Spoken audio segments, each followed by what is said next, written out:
أما بعد فقد قال الله سبحانه وتعالى في أحكم التنزيل وفي الفرقان المجيد بعد أعوذ بالله من الشيطان الرجيم بسم الله الرحمن الرحيم حافظوا على الصلوات والصلاة الوسطى وقوموا لله قانتين. قال النبي صلى الله عليه وسلم أن تعبد الله كأنه تراه فإن لم تكن تراه فإنه يراك. رب اشرح لي صدري ويسر لي أمري واحلل عقدة من لساني يفقهوا قولي. ربي زدني علما وما توفيقي إلا بالله عليه توكلت وإليه أنيب. கண்ணியத்துக்கும் மிகுந்த மரியாதைக்கும் உரிய அல்லாஹ்வின் நல்லடியார்களே, பெரியவர்களே, அல்லாஹ் ஜல்ல ஷானுஹு வ தஆலா நமது அருள்மறையாம் திருமறையில் வமா கலகத்துல் ஜின்ன வல் இன்ஸ இல்லா லியஅபுதூன், மனித இனத்தையும் ஜின் வர்க்கத்தையும் என்னை வணங்குவதற்கே அன்றி வேறு எதற்காகவும் படைக்கவில்லை என்பதாக அல்லாஹ் தஆலா குர்ஆனிலே கூறுகிறார். இந்த உலகத்தில் மனிதனை அனுப்பியதே அல்லாஹ் தஆலாவுக்கு பிடித்தமான முறையிலே அவனுடைய வாழ்க்கையை அமைத்து அவன் ஏவியவற்றை நடைமுறைப்படுத்தியும் அவன் தடுத்ததை விட்டும் தன்னுடைய வாழ்க்கையை பரிசுத்தமாக்கியும் அவனை வணங்கியும் தொழுதும் அழுதும் அவனுடைய பாவக்கரைகளை நீக்கியும் அவனுடைய பொருத்தத்தை அடைந்து நாளை மறுமையிலே கண்மணி நாயகம் ஸல்லல்லாஹு அலைஹி வஸல்லம் அவர்களுடைய ஷஃபாஅத்தை பெற்று சுவனத்திலே இறைவனை தரிசிக்கும் வாய்ப்பை மனிதன் பெற வேண்டும். அல்லாஹ் தஆலா அந்த வாய்ப்பை நமக்கு தந்தருள் புரிவானாக. வணக்கம், அல்லாஹுவை வணங்குதல். எப்படி வணங்க வேண்டும், எந்த முறையில் அல்லாஹுவை வணங்குதல் இருக்க வேண்டும் என்ற முறைமைகளையும் இஸ்லாமிய மார்க்கம் நமக்கு எடுத்து கூறுகிறது. வெறுமனே வணங்குங்க, அல்லாஹுக்கு வணக்க வழிபாடுகளை செலுத்துங்கள் என்று சொல்லாமல் வணக்கத்தின் முறைகளை இஸ்லாம் கற்றுத் தருகிறது. நமக்கெல்லாம் பரிச்சயமான ஒரு ஹதீஸ், அதிகம் கேள்விப்படக்கூடிய ஒரு ஹதீஸ், இஸ்லாம் 5 தூண்களின் மீது அமைக்கப்பட்டுள்ளது. புனியல் இஸ்லாம் அலா ஹம்ஸின். ஒருவன் கலிமாவை ஏற்றுக்கொண்டால் அவன் மீது முதலிலே கடமையாகுவது தொழுகை. அல்லாஹ் தஆலா வணக்க வழிபாடுகளில் முதன்மையானதாக தொழுகையை வைத்திருக்கின்றார். மற்ற வணக்கங்கள் அனைத்தும் தொழுகைக்கு பின்னால் தான். தொழுகை ஒரு மனிதன் பருவம் அடைந்ததிலிருந்து மரணிக்கும் வரை அவன் மீது கடமை. எந்த சூழ்நிலையிலும் தொழுகையை விடுவதற்கு மனிதனுக்கு அனுமதி இல்லை. ஆரோக்கியமாக இருந்தாலும் தொழ வேண்டும், நோய்வாய்ப்பட்டாலும் தொழ வேண்டும், ஊரில் இருந்தாலும் தொழ வேண்டும், பயணத்தில் இருந்தாலும் தொழ வேண்டும். இன்னும் சொல்ல போனால் நினைவு இருக்கும் வரை தொழுது கொண்டே இருக்க வேண்டும். ஒருவன் மயக்க நிலைக்கு சென்று விட்டான், சுயநினைவு அற்றவனாக ஆகிவிட்டான், ஒருவனுக்கு பைத்தியம் பிடித்து விடுகின்றது, இவர்கள் தொழ தேவையில்லை. சுயநினைவு இருக்கும் வரை தொழுது கொண்டே இருக்க வேண்டும். நோயாளிக்கு தொழுகை உண்டு, அவர்களுக்கு சலுகையோடு தொழுகைகள் அனுமதிக்கப்படுகின்றது. அதே போன்று பயணத்திலே இருப்பவர்கள் அவர்களும் தொழ வேண்டும், அவர்களுக்கு சலுகைகள் அளிக்கப்பட்டிருக்கின்றன. பயண தொழுகை, கஸ்ரு தொழுகை என்று சொல்வார்கள். ஊரில் இருக்கும் பொழுது 4 ரக்காத்துகளாக தொழக்கூடிய தொழுகைகளை சுருக்கி 2 ரக்காத்தாக தொழுது கொள்ளலாம். எந்த நேரத்திலையும் தொழுகையை விடுவதற்கு அனுமதி இல்லை. இஸ்லாமான எல்லா மக்களும் தொழுதே ஆக வேண்டும்.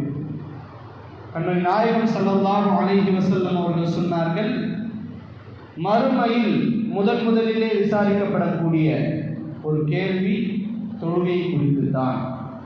நாளை அல்லாஹ் தஆலா முதல் கேள்வியாக உங்களிடத்திலே தொடுப்பது தொழுகை தான். அந்த தொழுகை சீராக இருந்தால், நீங்கள் தொழுகையை உலகத்திலே சரியாக நிறைவேற்றி இருந்தால், நாளை மறுமையிலே நீங்கள் ஈடேற்றம் பெறுவீர்கள். அல்லாஹ் தஆலா உங்களை ஈடேற்றமடைய செய்து விடுவான். தொழுகை சரியில்லையானால், உங்களுடைய தொழுகை சரிவர நிறைவேற்றப்படவில்லையானால், நாளை மறுமையில் எல்லா அமல்களும் சீர்கெட்டுவிடும். இன்னைக்கு எவ்வளவோ சேவைகளை நாம் செய்கின்றோம், எவ்வளவோ நல்ல பல சாதனைகளை நிகழ்த்துகின்றோம். நம்முடைய மார்க்கத்திற்கும் நம்முடைய குடும்பத்திற்கும் எத்தனையோ சேவைகள் செய்யலாம்.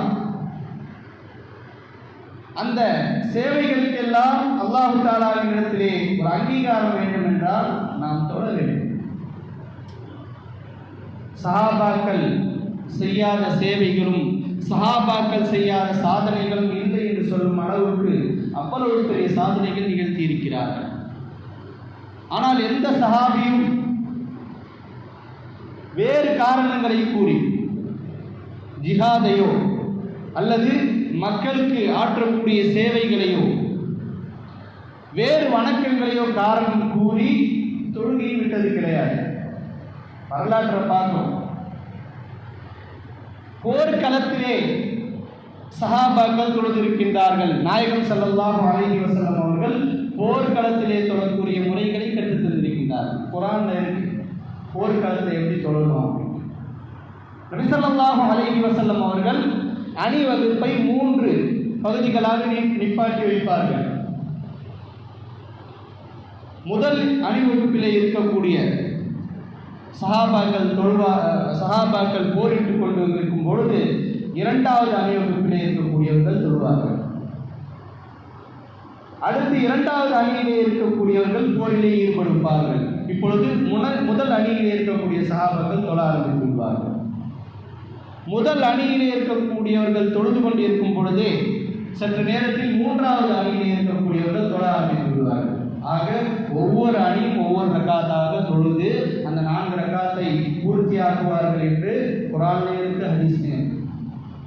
இக்கட்டான நிலைமை, நெஞ்சுக்கு நேராக அம்பு இருக்கின்றது, வாள் முனையிலே எதிரிகள் நின்று கொண்டிருக்கின்றார்கள். அந்த நேரத்திலும் தொழ வேண்டும். தொழுதார்கள் சஹாபாக்கள். உலகத்தில் 3/4 பகுதி கற்பனை செய்து கூட பார்க்க முடியாத அளவுக்கு சஹாபாக்கள் உலகத்தையே ஆட்சி செய்தார்கள். ஆனால் அவர்களின் தொழுகை நிலையை எடுத்து பாருங்கள். தொழுகைக்கு அவ்வளவு முக்கியத்துவம் கொடுத்தார்கள். அலி ரலியல்லாஹு அன்ஹு அவர்களுக்கு அம்பு தைத்து விடுகின்றது. அந்த அம்பை எடுக்கலைன்னா, அந்த அம்பின் கூர் முனை அதை எடுக்கவில்லையானால் உயிரே போய்விடும். தொட்டாலே அவர்களுக்கு வலி தாங்க முடியவில்லை. அலி ரலியல்லாஹு அன்ஹு அவர்கள் சொல்கின்றார்கள், நான் தொழுகையிலே நின்று கொண்டிருக்கின்றேன், என்னுடைய மேனியில் இருக்கக்கூடிய அந்த பிசிறை எடுத்து விடுங்கள் என்று சொல்கின்றார்கள். தொழுகை என்றால் அனைத்தையும் மறந்து விடுவார்கள் சஹாபாக்கள். இன்னைக்கு நம்ம தொழுகை நிலை எப்படி இருக்கிறது? தக்பீர் கட்டி நின்று விட்டால் எல்லாம் ஞாபகத்துக்கு வந்தது. ஒரு கொசு கடிச்சாலும் கூட சுருக்குன்னு அந்த தொழுகையில் மட்டும் அவ்வளவு வலியும் வேதனையும் வருகிறது. எப்படியாவது சுரிஞ்சன் அந்த இடத்த இவ்வளோ கொசு இருக்குது, அந்த கொசுவை பற்றி சிந்தனைகள் போய்விடுகிறது. அம்பு குத்தி அலி ரலியல்லாஹு அன்ஹு நிற்கிறார்கள். அந்த அம்பை எடுக்கப்படுகின்றது. தொழுகை எடுத்து முடித்தவனே தொழுகையில் எடுத்து முடிச்சிடுறாங்க. அலி ரலியல்லாஹு அன்ஹு அவர்கள் தொழுகையை முடித்து விடுகின்றார்கள். திரும்பி அலி ரலியல்லாஹு அன்ஹு அவங்க கேட்குறாங்க, இன்னும் அம்பை எடுக்கலையா? அம்பை எடுத்துடுறாங்க. சிகிச்சை முடிஞ்சு, அறுவை சிகிச்சையே முடிஞ்சிச்சு, ஒரு ஆப்ரேஷனே செஞ்சு முடிக்கப்படுது அவங்க தொழுகையில். அம்பை எடுத்துட்டீங்களா? எடுத்துவேன். இஸ்லாத்தின் 4வது கலீஃபா. சாதாரணமாக அல்லாஹ் தஆலா அவர்களை அந்த பொறுப்புக்கு தேர்ந்தெடுக்கல. அவர்களின் தொழுகை எவ்வளவு உயிரோட்டமாக இருந்திருக்கின்றது, அவர்களின் இபாதத் எந்த அளவுக்கு தரம் மிக்கதாக இருந்திருக்கின்றது. அந்த தொழுகை தான் அவர்களை மிக உயர்ந்த இடத்திற்கு இட்டுச் சென்றது. பாகிஸ்தானில் உள்ள மிகப்பெரிய முஃப்தி தாரிக் ஜமீல் சாப் அவங்க வந்து ஒரு ஊருக்கு போகிறாங்க. யமன் நாட்டில் உள்ள இஸ்பஹான் அப்படின்ற ஒரு ஊர். அந்த இடத்துல மட்டும் யூதர்கள் இருக்கிறாங்க. அந்த ஊர் முழுக்க இஸ்லாமியர்களாக இருந்தாலும் கூட அந்த ஊரில் மட்டும் யூதர்கள் நிறைந்து வாழ்கிறார்கள். காரணம்னா அங்கே தான் தஜ்ஜால் வருவோம். நபி ஸல்லல்லாஹு அலைஹி வஸல்லம் அவர்கள் ஹதீஸில் அடையாளப்படுத்தி காட்டிய இடம் அந்த இடம் தான். இஸ்பஹான் இஸ்பஹான் அப்படின்னு சொல்லுவாங்க. அந்த இடத்த மட்டும் யூதர்கள் நிறைந்து வாழ்கிறார்கள். தாரிக் ஜமீல் சாப் அவங்க சொல்கிறாங்க, நான் அந்த ஊருக்கு போனேன். அங்குள்ள மக்கள் முழுக்க யூதர்கள். என்னை பார்த்தவொடனே அவங்க தெரிஞ்சுக்கிட்டாங்க, இவர் வந்து அந்த இஸ்லாத்தினுடைய பெரிய மத குரு, இவர் இமாம் அஜரத் அப்படின்றத அவங்க உணர்ந்துருக்காங்க.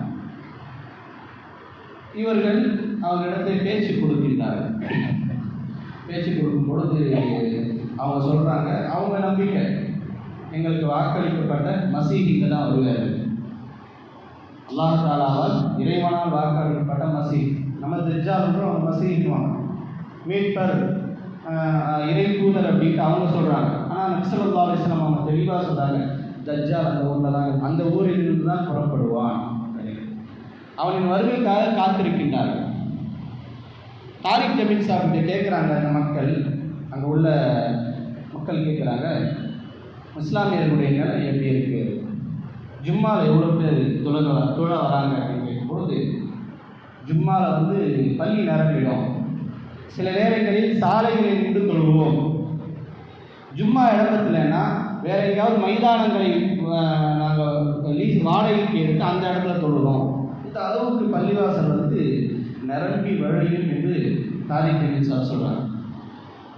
ஃபஜ்ரில் எவ்வளோ பேர் வராங்க அப்படின்னு கேட்கும்பொழுது, ஃபஜ்ரில் வந்து ரொம்ப தயங்கிட்டே வந்து ஒரு 5% அல்லது 10%, மொஹல்லாவில் ஒரு 1000 பேர் இருந்தால் ஒரு 100 பேர் வருவாங்க, இல்லை 50 பேர் வருவாங்க அப்படின்னு சொல்லும் பொழுது, அப்போ அந்த யூதர், அந்த பேசிக்கிட்டு இருந்த யூதன் அவங்க தாரிக் ஜமீல் சார்கிட்ட சொல்கிறான், என்னைக்கு வரைக்கும் ஃபஜ்ர் தொழுகையில் பள்ளிவாசல் நிரம்பலையோ, ஜும்மாவுக்கு வர மாதிரி கூட்டம் ஃபஜ்ருக்கு வரலையோ, அன்னைக்கு வரைக்கும் எழுதி வச்சுக்கிங்க, ஆட்சி அதிகாரம் எங்ககிட்ட தான் இருக்கும், எங்கள் கண்ட்ரோலில் தான் இந்த உலகமே இருக்கும்.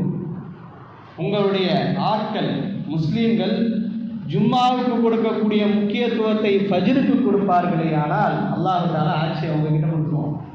உலகத்தை நீங்கள் ஆளலாம், அது வரைக்கும் எங்ககிட்ட தான் ஆட்சி. அப்படித்தான் இருக்கின்றது நம்முடைய நிலைமைகள். தொழுகைக்கு முக்கியத்துவம் இல்லை. நபி ஸல்லல்லாஹு அலைஹி வஸல்லம் அவர்கள் தொழுகையை வலியுறுத்தி எவ்வளவு ஹதீஸ்களை சொல்லியிருக்கின்றார்கள். குஃப்ருக்கும் இஸ்லாத்திற்கும் இடையிலே உள்ள வித்தியாசம் தொழுகை அப்படின்னாங்க.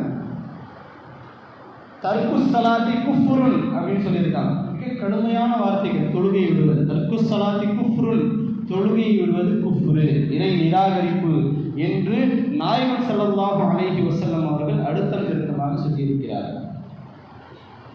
அல்லாஹ் ஜல்ல ஷானஹு தஆலா குர்ஆன்ல சொல்றான், ஹாஃபிது அலஸ் ஸலவாத்தி வஸ்ஸலாத்தில் முஸ்தா, தொழுகையிலே பேணிக்கையாக இருங்கள், வஸ்ஸலாத்தில் முஸ்தா, நடு தொழுகையிலே என்ன என்றால் அசல் தொழுகை என்று உலமாக்கள் அதற்கு விளக்கம் சொல்வார்கள். வஸ்ஸலாத்தில் முஸ்தா, அசல் தொழுகையின் விஷயத்தில் பேணிக்கையாக இருங்கள். வகூமு லில்லாஹி கானித்தீன், அல்லாஹ் தஆலாவை பயபக்தியாளர்களாக அஞ்சி தொழுங்கள் என்பதாக அல்லாஹ் தஆலா குர்ஆன்ல சொல்றான். 80 இடங்கள் அல்லாஹ் தஆலா குர்ஆன்ல மட்டும் 80 இடங்களில் தொழுகையை வலியுறுத்தி பேசுகின்றான். வகீமுஸ் ஸலாத்த வாத்துஸ் ஸகாத்த வர்கஉ மஅர் ராக்கிஈன், தொழுகையை நிலைநாட்டுங்கள், ஜக்காத்தை கொடுங்கள், வர்கஉ மஅர் ராக்கிஈன், ருக்கு செய்பவர்களோடு சேர்ந்து தொழுங்கள், ஜமாத்தாக தொழுங்கள். தொழுவது கடமை, அந்த தொழுகையை ஜமாத்தோடு நிறைவேற்றுவது ஆண்களின் மீது கடமை, தனியாக தொழுவது அல்ல. ஜமாத்தோடு அந்தந்த நேரங்களில் தொழுவது எல்லா முஸ்லீம்களின் மீது கடமையாக இருக்கிறது. இன்ன ஸலாத்த கானத் அலல் முஃமினீன கிதாபுன் மவ்கூதா, இன்ன ஸலாத், தொழுகை கானத் அலல் முஃமினீன், முஃமின்களின் மீது கடமை, கிதாபம் மவ்கூதா, நேரம் குறிப்பிடப்பட்ட நேரங்களில் அல்லாஹ் தஆலா வகுத்த நேரங்களில் தொழுவது ஒவ்வொரு முஸ்லிமின் மீதும் கடமை என்பதாக அல்லாஹ் தஆலா குர்ஆன்ல சொல்றான். இந்த அவுகாத் போர்டுகளில் இந்த ஆயத்தை எழுதப்பட்டிருக்கும். இன்னஸ்ஸலாத்த கானத் அலல் முஃமினீன கிதாபுன் மவ்கூதா. அந்தந்த நேரங்களில் இஸ்லாமியர்கள் தொழுவது கடமையாக இருக்கிறது. நாம் சரியாக நம்முடைய தொழுகைகளின் நேரங்களை பேணி தொழ வேண்டும். நேரம் விட்டு தொழுவதில்லை. ஃபஜ்ருடைய நேரத்தில் ஃபஜ்ரை தொழுது விட வேண்டும், லுஹருடைய நேரத்தில் லுஹரை தொழுது விட வேண்டும், அஸருடைய நேரத்தில் அஸரை தொழ வேண்டும். நபி ஸல்லல்லாஹு அலைஹி வஸல்லம் அவர்கள் சஹாபாக்களிடத்தில் சொல்றாங்க, ஒரு ஆறு ஓடும். ஒரு ஆறு ஒரு மனிதனுடைய வீட்டிற்கு அருகில் ஒரு ஆறு ஓடுது. அவன் வேலை நிமித்தமாக எங்காவது போனோம்னா அந்த ஆற்றை கடந்து தான் போக வேண்டும். அந்த ஆற்றுல குளிச்சுட்டு தான் போக வேண்டும். அந்த ஆற்றில் நீந்தி தான் போக வேண்டும். பாலம் பிரிட்ஜு எதுவுமே கிடையாது. எந்த தேவையாக இருந்தாலும் இந்த ஆற்றை கடந்து போக வேண்டும். ஒரு மனிதன் 5 நேரம் அந்த ஆற்றை நீந்தி செல்கின்றான் என்றால் அவனுடைய உடலில் ஒரு அழுக்கு எங்கேயாவது இருக்குமா அப்படின்னா, நாயகமே அவன் 5 நேரம் குடிக்கிறான், ஓடக்கூடிய ஆற்று தண்ணீரை குடிக்கின்றான், அவனுடைய உடலில் அழுக்கே இருக்காது அப்படின்னு சொல்லும் பொழுது நபி ஸல்லல்லாஹு அலைஹி வஸல்லம் அவர்கள் சொல்கின்றார்கள், உங்களுடைய தொழுகை இருக்கின்றதே, நீங்கள் தொழக்கூடிய இந்த 5 நேர தொழுகைகள் உங்களுடைய உடலிலே, உங்களுடைய உள்ளத்திலே இருக்கக்கூடிய அனைத்து பாவக்கரைகளையும் நீக்கிவிடும், அனைத்து பாவக்கரைகளையும் அழித்துவிடும் என்பதாக நபி ஸல்லல்லாஹு அலைஹி வஸல்லம் அவர்கள் சொன்னார்கள். இன்னஸ்ஸலாத்த தன்ஹா அனில் ஃபஹ்ஷாஇ வல் முன்கர். தொழுகை மானக்கேடான அருவருப்பான அனைத்து பாவங்களை விட்டும் தடுக்கும் என்பதாக அல்லாஹ் தஆலா குர்ஆனில் கூறுகிறார். ஒரு தோழர், ஒரு சஹாபி இஸ்லாத்தை ஏற்றுக்கொள்கின்றார். ஆனால் அவர் திருடக்கூடிய பழக்கங்கள் தொடர்ந்து அவர் மீது புகார் வந்து கொண்டே இருக்கின்றது. நபி ஸல்லல்லாஹு அலைஹி வஸல்லம் அவர்கள் கேட்கின்றார்கள், அவர் தொழுகிறாரா? நாயகமே, அவர் தொழுகிறார். தொழுதால் அவருடைய தொழுகை அந்த திருட்டை விட்டு தடுக்கும். மீண்டும் மீண்டும் அவரை பற்றி புகார் வந்து கொண்டே இருக்கின்றது. மீண்டும் மீண்டும் நாயகம் ஸல்லல்லாஹு அலைஹி வஸல்லம் அவர்கள் கேட்ட கேள்வி, அவர் தொழுகிறாரா? தொழுகை அவரை அந்த திருட்டை விட்டு தடுக்கும். நபி ஸல்லல்லாஹு அலைஹி வஸல்லம் அவர்களிடத்திலே அந்த தோழரை பற்றி புகார் வரும் பொழுதெல்லாம் நபி ஸல்லல்லாஹு அலைஹி வஸல்லம் அவர்கள் அவருடைய தொழுகை நிலை குறித்து விசாரித்து விட்டு சொல்வார்கள், தொழுதால் அந்த தொழுகை அந்த திருட்டை விட்டும் அவரை பாதுகாக்கும். ஒரு நேரத்தில் அந்த தோழர் அவருடைய அந்த குணத்தை விட்டும் நீக்கி விடுகிறார், திருட்டை விட்டு விடுறார். ஆக தொழுகை என்பது மானக்கேடான அனைத்து காரியங்களை விட்டும் தடுக்கும். ஐயுல் அமாலி அஃதல். சஹாபாக்கள் நாயகம் ஸல்லல்லாஹு அலைஹி வஸல்லம் அவர்களிடத்திலே பல வினாக்களை கொடுப்பார்கள். நபி ஸல்லல்லாஹு அலைஹி வஸல்லம் அவர்களிடத்தை கேட்கின்றார்கள், ஐயுல் அமாலி அஃதல், நாயகமே வணக்கங்களில் சிறந்தது எது? அஸ்ஸலாத்து அவ்வல் வக்திஹா, அஸ்ஸலாத்து ஃபி வக்திஹா, அஸ்ஸலாத்து அவ்வல் வக்திஹா. ஒவ்வொரு நேர தொழுகையும் ஆரம்ப நேரத்தை தொழுகணும். தொழுகை நேரத்திலே அந்தந்த நேர தொழுகைகளை தொழுது விடுவது சிறப்பானது என்பதாக நபி ஸல்லல்லாஹு அலைஹி வஸல்லம் அவர்கள் சொன்னார்கள். மன் ஹாஃபத அலைஹா கானத் லஹு நூரன் வ புர்ஹானன் வ நஜாத்தன். ஸல்லல்லாஹு அலைஹி வஸல்லம் அவங்க ஒரு ஹதீஸில் சொல்கிறாங்க, யார் தொழுகையை பேணிக்கையாக அந்தந்த நேரங்களில் பேணி தொழுகிறாரோ அவருக்கு அது நூறாகும், ஒளியாக, நாளை மறுமையிலே ஒளியாகும், ஒ புர்ஹானன் ஆதாரமாக, அத்தாட்சியாகும், ஒ நஜாத்தன் ஈரேற்றமாகவும் ஆகும், யௌமல் கியாமா கியாமத் நாளிலே. ஒமன் லம் யுஹாஃபிஸ் அலைஹா, யார் தொழுகையை சரிவர நிறைவேற்றவில்லையோ, அந்த நேரங்களில் சரியாக பேணி தொழவில்லையோ, லம் யகுன் லஹு நூரம் வலா புர்ஹானும் வலா நஜாத்தன், அது அவருக்கு நாளை மறுமையிலே ஒளியாக நூறாக இருக்காது, ஆதாரமாக அத்தாட்சியாக இருக்காது, நஜாத் வெற்றியாக இருக்காது. வகான யௌமல் கியாமத்தி மஅ காரூன் வ ஃபிர்அவுன் வ ஹாமான் வ உபய் இப்னு கலப். நாளை மறுமையிலே தொழுகையை விட்டவர்கள் மட்டுமல்ல, தொழுகையை சரிவர அந்த நேரத்திலே நிறைவேற்றாதவர்கள் காரூனோடும் ஹாமானோடும் ஃபிர்அவுனோடும் உபய் இப்னு கலப் போன்ற கொடியவர்களோடு, இஸ்லாத்திலே மிக கொடிய எதிரிகள் என்று அடையாளமிடப்பட்ட இவர்களோடு நாளை மறுமையிலே எழுப்பப்படுவார்கள் என்பதாக நபி ஸல்லல்லாஹு அலைஹி வஸல்லம் அவர்கள் அந்த அளவுக்கு தொழுகையை விட்டவர்கள் மீது கடுமையாக எச்சரித்து கூறினார்கள். ஆக தொழுகை என்பது மிக பேணிக்கையாக தொழப்படக்கூடிய ஒரு வணக்கம். மிகவும் பேணுதலோடு நாம் தொழுகையின் விஷயத்திலே இருந்தால் நாளை மறுமையிலே நம்முடைய ஈடேற்றத்திற்கு தொழுகை ஒரு காரணமாக அமையும். அதுவும் தனியாக தொழுகிறதை விட ஜமாஅத்தோடு தொழுவதுதான் மிகச்சிறந்தது. ஸலாத்துல் ஜமாஅத்தி அஃதலு மின் ஸலாத்தில் ஃபர்தி பி27 தரஜா. தனியாக தொழுவதை விட ஜமாஅத்தோடு தொழுவது 27 மடங்கு நன்மையை அதிகமாக பெற்றுத்தரக்கூடிய ஒரு வணக்கம் என்பதாக நபி ஸல்லல்லாஹு அலைஹி வஸல்லம் அவர்கள் தொழுகையை குறித்து சொன்னார்கள். தொழ வேண்டும், அந்த தொழுகை ஜமாஅத்தோடு அமைய வேண்டும், அந்த தொழுகை உள்ளட்சத்தோடு அமைய வேண்டும். இப்படி அமைந்து விட்டால் நம்முடைய வாழ்க்கை சீராகிவிடும். அல்லாஹ் தஆலா மனிதனை உலகத்தில் அனுப்பியதன் நோக்கமே அவனை வணங்க வேண்டும். 24 hours 24 மணி நேரம் வணங்கிட்டே இருக்கணுமா அப்படின்னா அதுக்கு தான் அல்லாஹ் தஆலா கொடுத்த ஒரு வாய்ப்பு தொழுகை.